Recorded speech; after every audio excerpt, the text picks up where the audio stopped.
Hello there. Welcome to the Saroy channel, wherever you are in the world, and so much love to each and every one of you. I do hope you're doing remarkably well. I'm doing great, thank you very much, and I'm thrilled you've joined me for part 3 of this extraordinary story. We're about to find out what did happen to Mr. Bromaway. Was it a dog man that attacked him and killed him? What actually happened to him? We're about to find out all the details to this enigmatic story. But before we do, don't forget to subscribe to the channel, click the notification bell and the thumbs up, and let's continue with part 3 of our story. I could have told you, Mum. Leaving Dad was the biggest mistake you ever made in your entire life. He'd never have cheated on you like that, because his love for you wasn't shallow. But you didn't appreciate any of that, did you, Mum? You've always been drawn to the superficial, the things that look irresistible on the outside, but are anything but. My mother started to blow, her nose rather loudly in her handkerchief. She looked pathetically sorry for herself. "Why did your father have to die like that?" she grumbled. "It's so not fair. Do you know we were communicating together again on WhatsApp for over 6 months? We were planning to meet up again, you know. It had all been arranged. I told him I regretted leaving him, that I'd made a monumental mistake. But he was hesitantly wary about meeting up with me again." "Well, can you blame him for that?" I glowered. "Once you've had your hand put through a mincemeat grinder, forgive me if you're a little reluctant not to want to do it over again." I couldn't believe my mother had contacted my father after all these years. When things fell apart with Prt3of, I mean, what a cheek! The audacity she had! She got lonely and started chatting with Dad again online. She was intending to rekindle the old flame with him. My mother was a piece of work. She'd likely spit him out like old tobacco if she thought someone better had come along.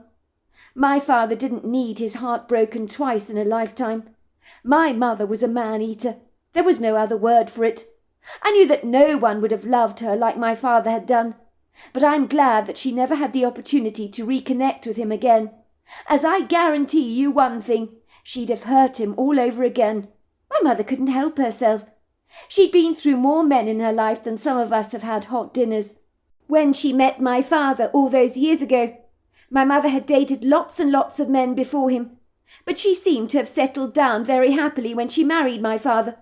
But her restlessness began to rear its ugly head all over again when I was in my late teens, when she fell head over heels, hopelessly in love with her personal trainer, that had blown up in her face like a hand grenade, that I'd seen coming, even if she didn't. I had predicted the relationship with Prt3of would never last. If they'll do it with you, they'll almost certainly do it to you. Everybody knows that. My mother grabbed my hand with a desperate pleading look on her face. "Jamie, I'm so tired of us being enemies. You've cut me out of your life for over 10 years. That's a terribly long time, you know. I've missed you desperately. I'm your mother, for goodness sake.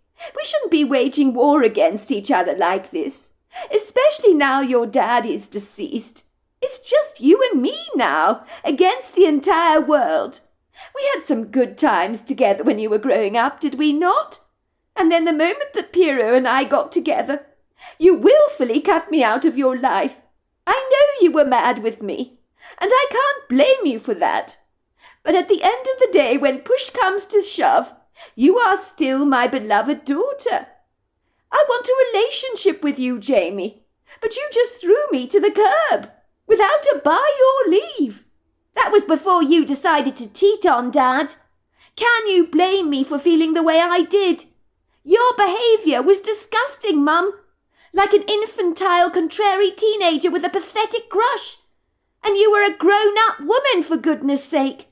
Furthermore, I think you've got a cheek coming here today to bid farewell to Dad."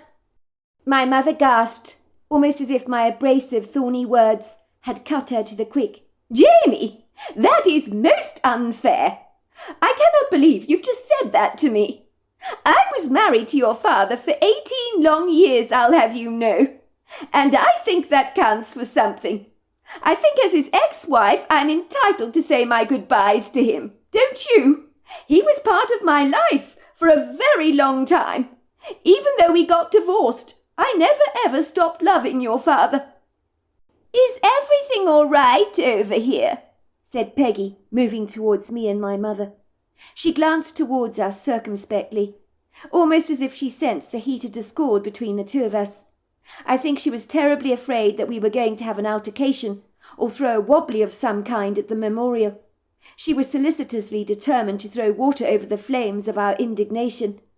"Look," she said to us, with a diplomatic forthrightedness, "I'm well aware things are tense between the two of you, but I'm begging the both of you to put it behind you today, for Graham's sake.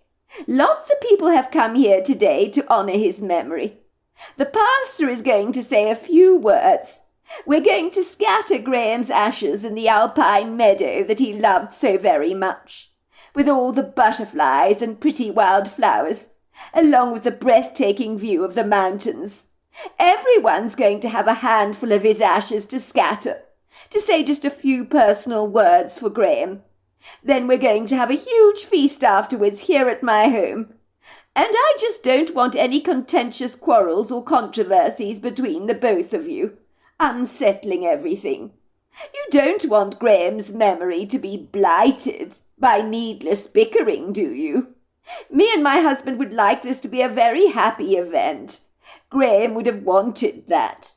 "Goodness gracious me," said my mother. "I assure you, I'm on my best behaviour today. You won't hear a hoot out of me, Peggy. I'm just thrilled to see Jamie again, that's all, and to have this quintessential opportunity to mend some bridges between the both of us. And, of course, most importantly of all, to honour the memory of my ex-husband, whom I loved very dearly." "Good. I'm very glad to hear you say that," said Peggy, looking heartily relieved. "Now I would like everybody to mix. Get to know the people around here today, the people who knew Graham. I'm sure they'd love to get to know the both of you. Graham made a lot of great friends here in Montana over the last 10 years, you know, and I know they'd be delighted to get to know you better." I'm afraid to say I barely remember the details of that day, as touching as it most certainly was, as everyone's generous tributes to my father made me break down in tears. I was very moved by the wonderful things people said about him, and the way he had obviously touched so many people's lives. Everything became a little bleary after that for me, as if some of the blurred memories had been wiped away, like the teacher's chalk on a blackboard. I do remember the pastor spoke kindly over my father. He was a man with a bald head that was so shiny it would make a man's impeccably polished shoes look scuffed, which I found privately rather amusing. I liked the pastor at once. He had a charming twinkle in his brown bird-like eyes, and looked to be a religious man of the cloth that didn't take life too seriously, and was prepared to have a good old laugh at himself. He certainly had an infectious sense of humour that made everyone laugh, which took out the melancholy of the occasion, and made the bleakness seem more bearable. But for me it was a struggle to get through the day, even though there was a celebratory note to it, as my father would have hated anything morbidly bleak. He'd always insisted he never wanted a funeral but a party, so we honoured him in the right way. As the pastor spoke, he appeared to be clutching the ornate turquoise and gold urn to his chest that contained my father's remains. I couldn't believe that that was all that was left of him. It seemed so pitifully sad. My father had been reasonably tall in life, taking up a great deal of space. Wherever he went, he often had to bend down in the doorway, if it was small, and now all that was left of him was a pile of ashes. We were all standing on what Peggy told me was my father's favourite spot in the alpine field, overlooking the panoramic smouldering mountains that curvaceously left their voluptuous signatures on the horizon, while a weeping, lugubrious gunmetal grey cloud cover hung over the mountains in a dense fog. The sky was so blue. A couple of white kites were crying out as they surfed the spirited wind current, so it was a dramatic moment when even the flowers in the meadow appeared to be dancing, as we bid my father our final farewells, with tears springing down people's cheeks, and even my mother's crocodile tears seemed surprisingly real. Maybe she did love him after all, in her own way, I thought. Everyone's clothes were being thrashed by the wind, but we stood our ground against the barraging wind current, like scarecrows in a field of corn.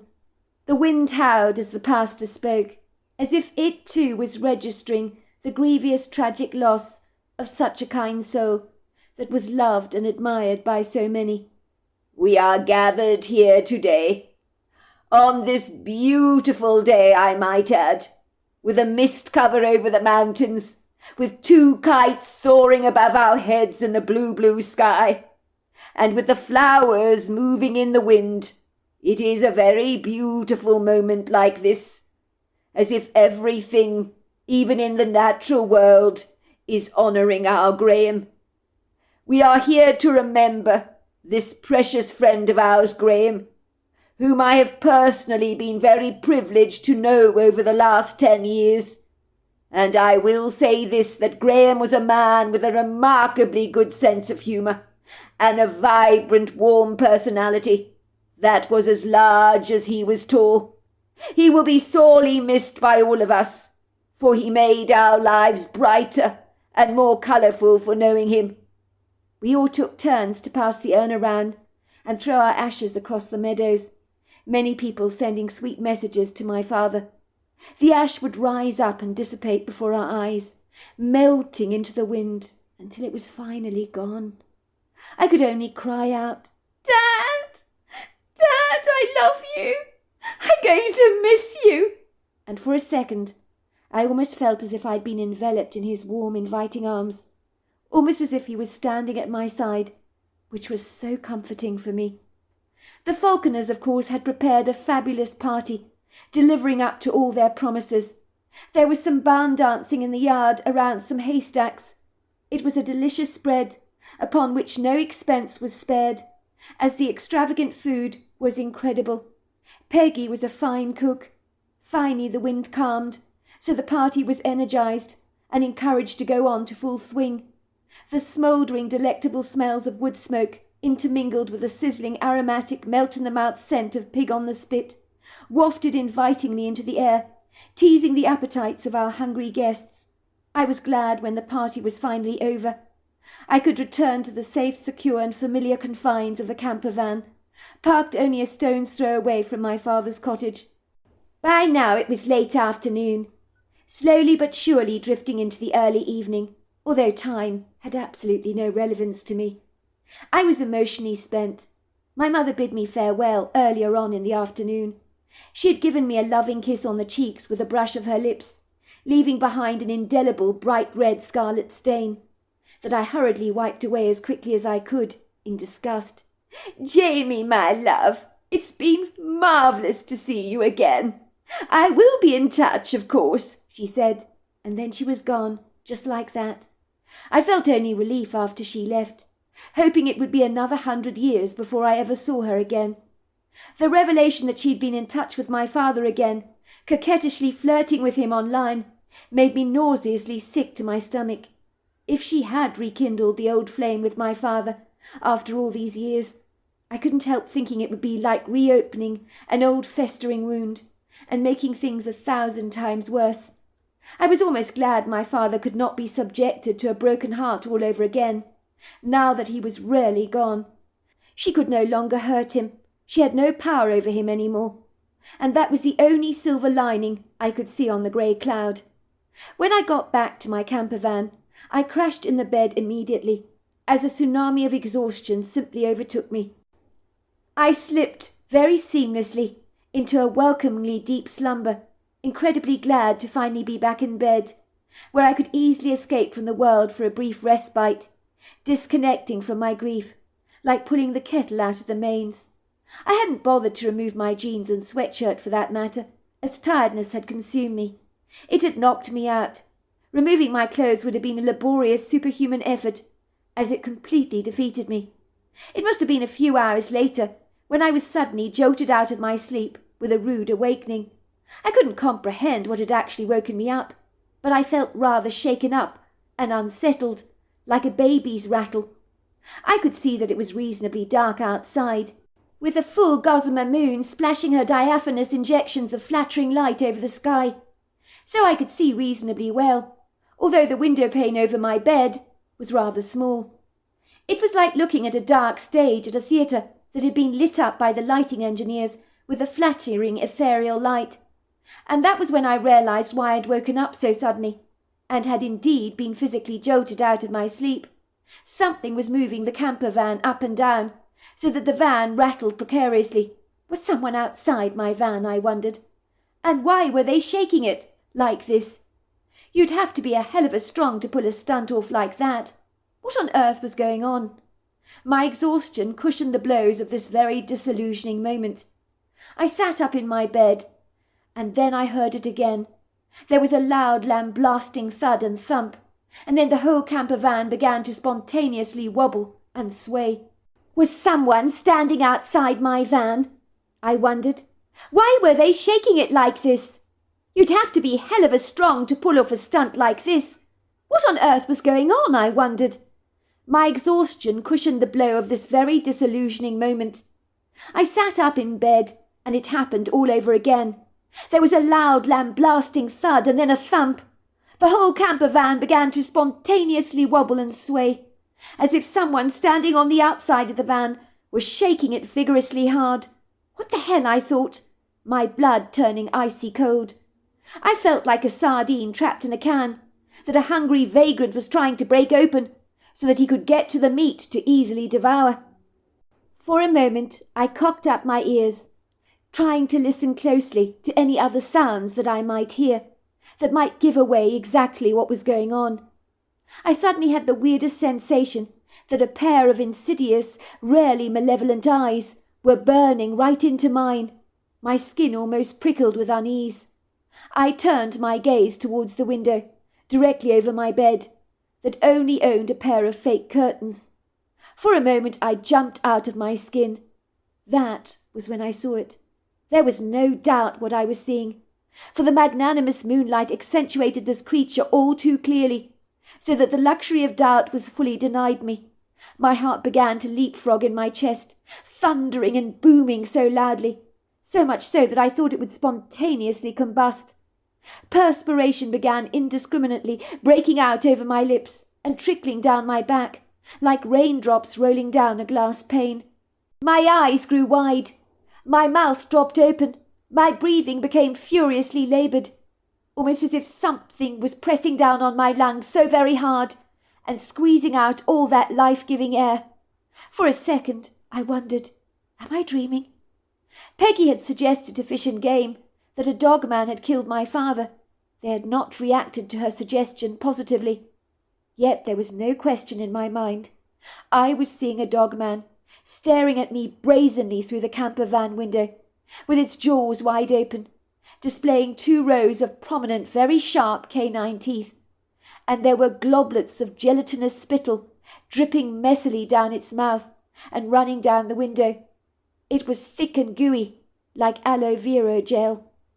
The dogman had a face like a wolf, but there was a humanness to his gait, and he must have been hugely tall to be staring at me like this from the small window above my bed. I could only wonder how big he actually was. I noticed his hair was much like that of a short-coated German shepherd, and I could not discern what colour it was, but it seemed dark enough. Maybe a chocolate brown. I couldn't be sure.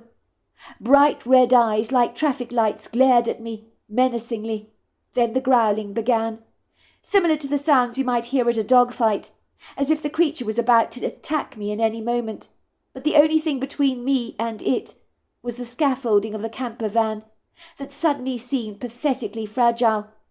I was tempted to cower and retract into the corner, begging God to make this monstrous beast go away. But when I remembered this creature had lightly killed my father, a surge of unbridled anger coursed through my body at the speed of a freight train.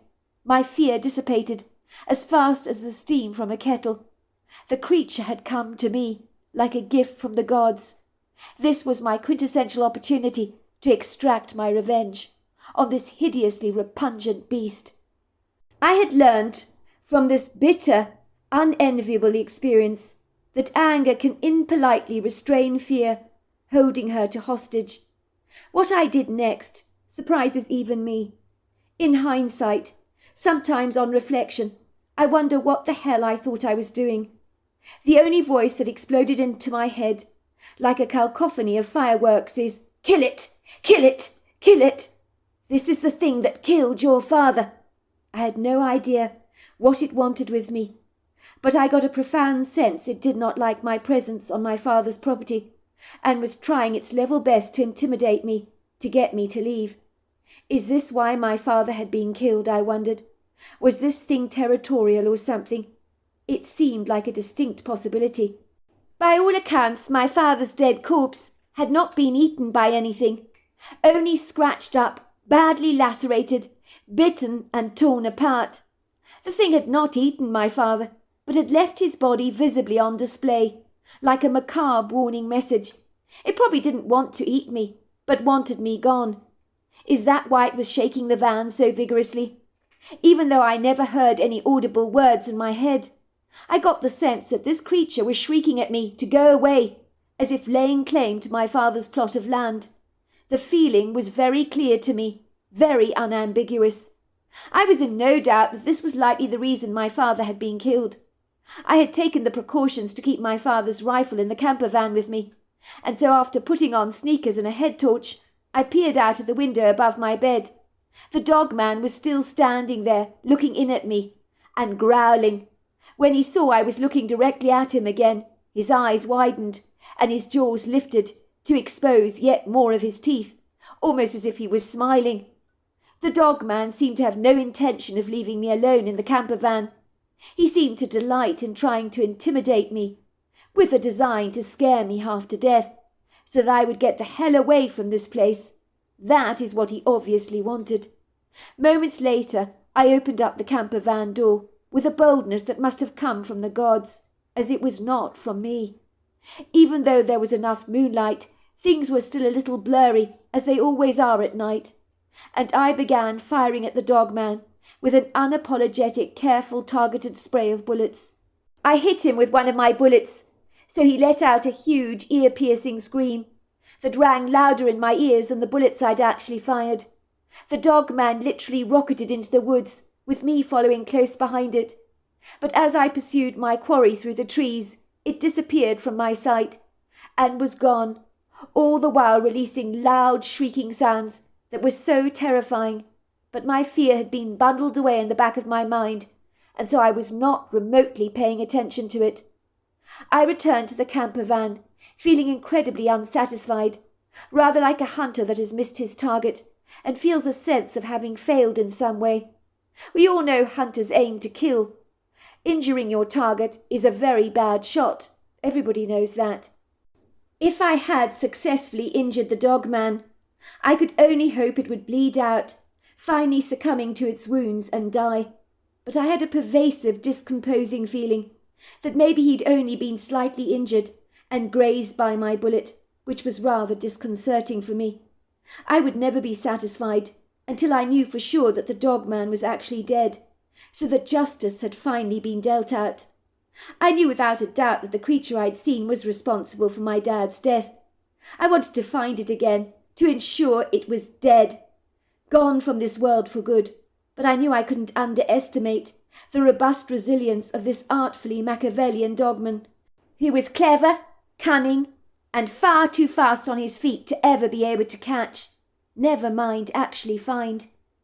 This was the kind of creature you had to bring to you, not the other way round. No wonder Fish and Game had never found their quarry. This dogman could easily outsmart anyone he liked. The following morning I told Peggy and her husband exactly what had happened to me the previous night. They were appalled to see that my camper van was covered in unsightly scratches, gouges, and undulating dents that would require being fixed by the panel beaters.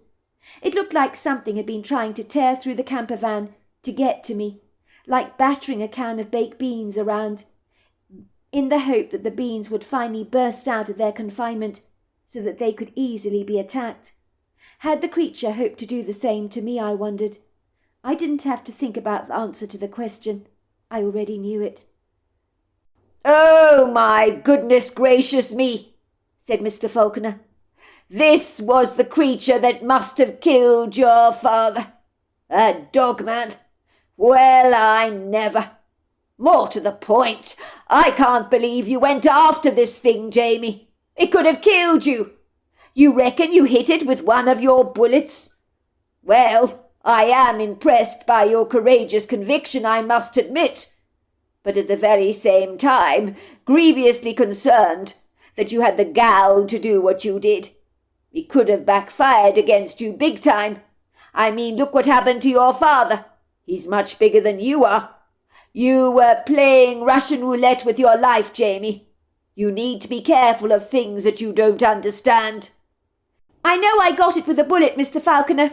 It screamed out in agonizing pain, so I did succeed there. But I think I only injured it. I didn't kill it. Call it a hunch if you like. But I only found a little blood scattered in the grove this morning along the trail. A few splatters of it here and there. That must have come from the dogman. But he didn't lose enough blood to die from his injuries, or I'd have found a greater volume of blood spill. If that had been the case. So I don't think he's dead. We can only hope you're wrong about that, love, said Peggy. I mean, the creature screamed out in dreadful pain, didn't he? I hope you hit a major artery and killed him. Even if it ran away, my love, it doesn't mean it wasn't seriously injured. Oh, goodness gracious, Jamie, though. What were you thinking? You were crazy to go after the thing. My husband's absolutely right about that. It could have potentially killed you. I mean, look what it did to your father. Did you see what it actually looked like? She asked curiously. Or was it too dark to get a full impression of him? Well, when I opened the door of the camper van, I knew whereabouts it was, as it had been staring at me through the window above my bed. It shook the van so hard, which was why I woke up in the first place.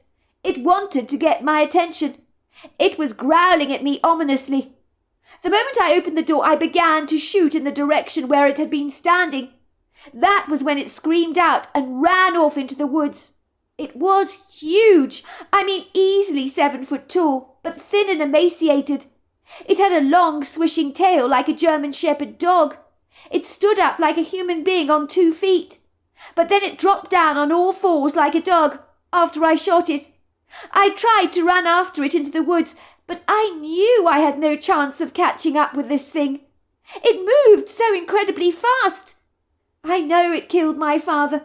When it was looking at me through the camper van window, I got the impression this thing was furiously angry with me, enraged even. It wanted me to go away. It was territorial. It was looking at me as a trespasser or an intruder, if you like. I got this strange download, more a sense of knowing that this thing was laying claim to my father's land, like he was inadvertently telling me to get out. I could, of course, be wrong, but that was my feeling. Let me tell you, Mr. Falconer, if Fish and Game were looking for this dog man, I pity them. They'd never ever have found him. He's far too cunning. He's the kind of creature that could hide from you in plain sight, and you'd never even know he was there. And my bet is he'd even laugh at you. Mr. Falconer looked concerned. I'm worried, Jamie. Very, very worried. If this dog man is not dead, it could impose a more dangerous threat to you than ever before. An injured animal can be infinitely more threatening, believe me, I know. Especially one as intelligent as this thing is. It will want to avenge you, to get you back for hurting it. I hope you're wrong, I said, cringing at Mr. Falconer's ominous words.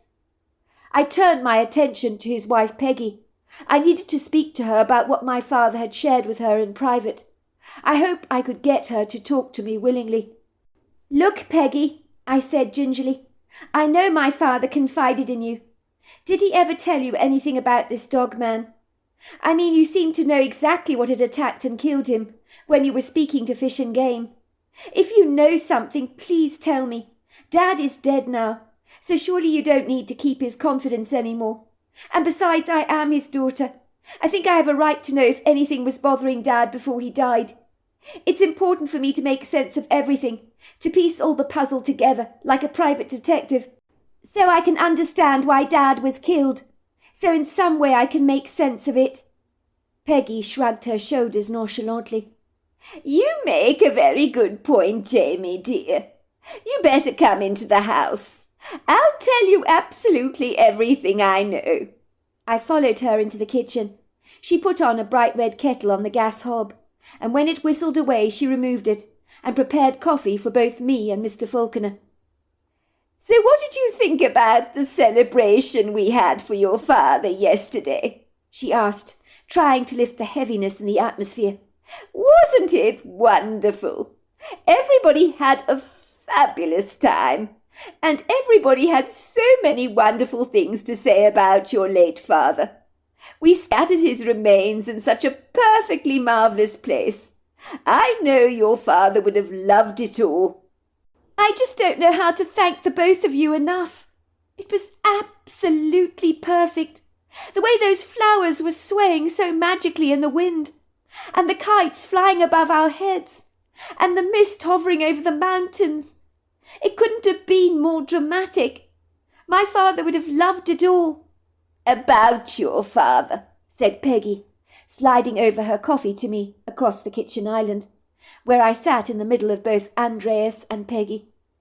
"He was very happy in his cottage, you know, for many years, until about a year ago it was, when he was tormented by very bad dreams." "Bad dreams?" I asked. I hadn't expected the conversation to take this kind of trajectory. I'd never known my father to be a dreamer. He was a little like my husband Freddie in this regard, and had never exactly been predisposed to dreaming. "Yes, that's right. Your father was experiencing very lucid nightmares. Terrible they were. So bad, in fact, that sometimes he would wake up screaming in pools of his own sweat.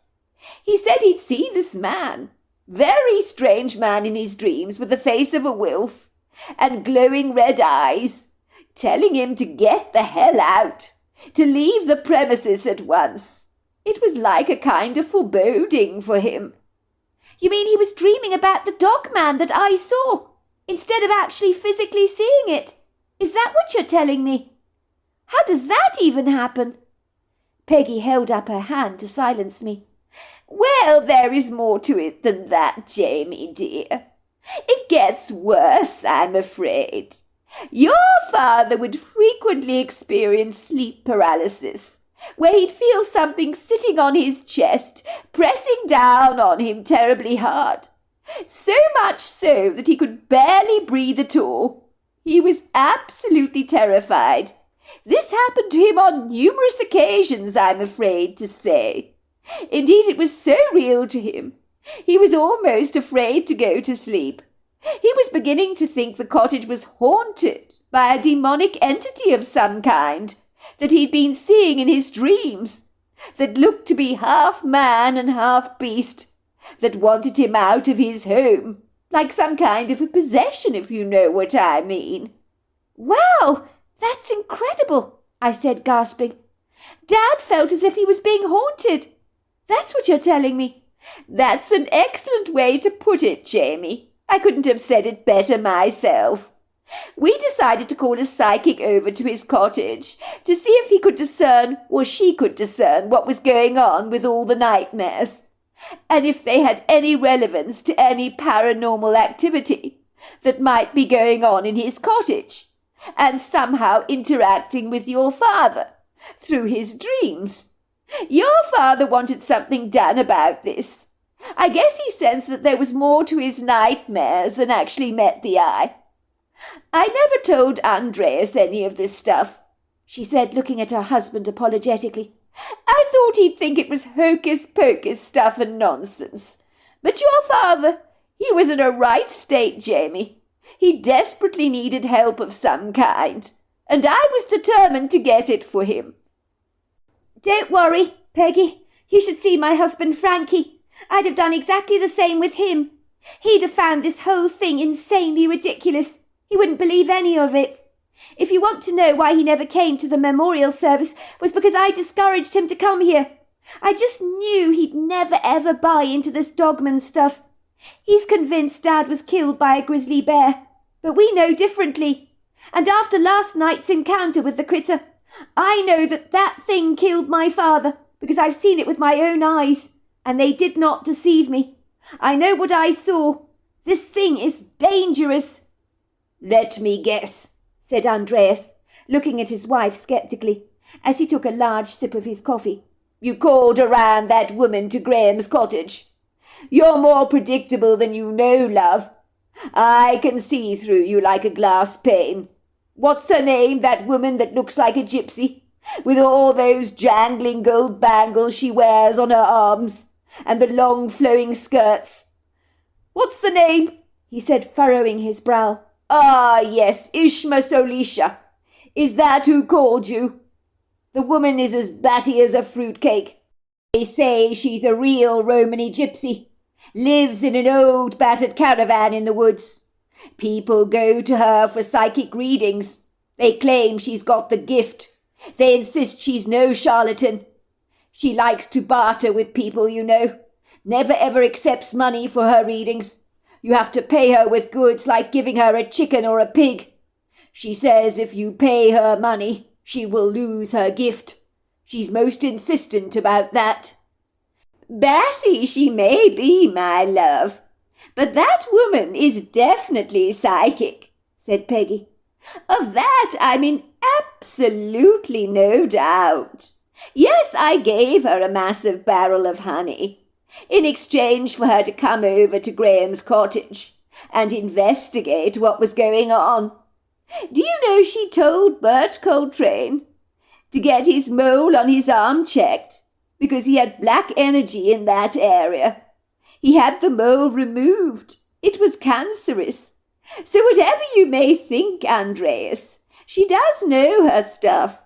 She sees energy fields and auras around people in very specific colours, and each colour tells her something about their energy. She knew just by looking at me that I get migraine headaches and have a few digestive issues. How could she possibly know a thing like that when I told her nothing? I'm not here to argue with you, love, about what this woman does or does not know, or whether she is genuinely psychic or not," said Mr. Falconer, raising a brow. "We want to know what happened when she came to see Jamie's father at the cottage, don't we, Jamie? What did she make of the nightmares that, Graham was experiencing? This is going to be interesting to see from a psychic's perspective, I suspect." "Well, she was incredibly accurate," said Peggy. "I was very impressed. She drew a picture of the dogman that your father was seeing Jamie in his dreams. Your dad acknowledged that this indeed was the beast that was causing so much disturbance to him." "She did she?" said Mr. Falconer, unable to hide the abject surprise on his face. It was obvious he'd thought the Romany gypsy was not the genuine deal, and wantonly just exploited people in exchange for things by telling them absolute nonsense. But for her to draw what my father had been seeing in his nightmares certainly confounded Mr. Falconer. Peggy took a big sip of her coffee and said very gravely, "She told your father, Jamie, that the dreams he was experiencing were no dreams at all, nor was his cottage haunted. But the thing that he was seeing in his dreams was very much real, was flesh and blood, and wanted him gone from his cottage. She told him that the critter had communicated with him through some kind of transfer of knowledge. The psychic went around the property pointing out what she described as purple heat signatures, which we could not see or smell. But she informed us that this dogman had sprayed the trees with his urine to mark his territory, and it was all around your father's property. She told your father that this dogman had even used some of his energy to almost strangle him in his sleep to intimidate him, so that he experienced that dreadful sleep paralysis. She told your father that he was in grave danger, and that if he didn't move away, that this dogman would likely kill him. He had made his message very clear to your father, and she said he was losing patience, was very angry, and wanted your father gone from the land, which he believed most emphatically was his. But why, I asked. Why did the dogman believe the land was his? She didn't know the answer to that question, love, said Peggy sadly. She thinks there may be an energy field on the land that is highly attractive to the dogman. She said your father needed to get out of the cottage at once, if he knew what was good for him, which of course was not remotely practical. Your father wanted to stay there, so it was like a stalemate between your father and the dogman. So there we are. That is the end of part 3 of our story. Part 4 is tomorrow night, and it's getting very, very exciting. You don't want to miss out on this incredible story. Until next time, goodbye and good night.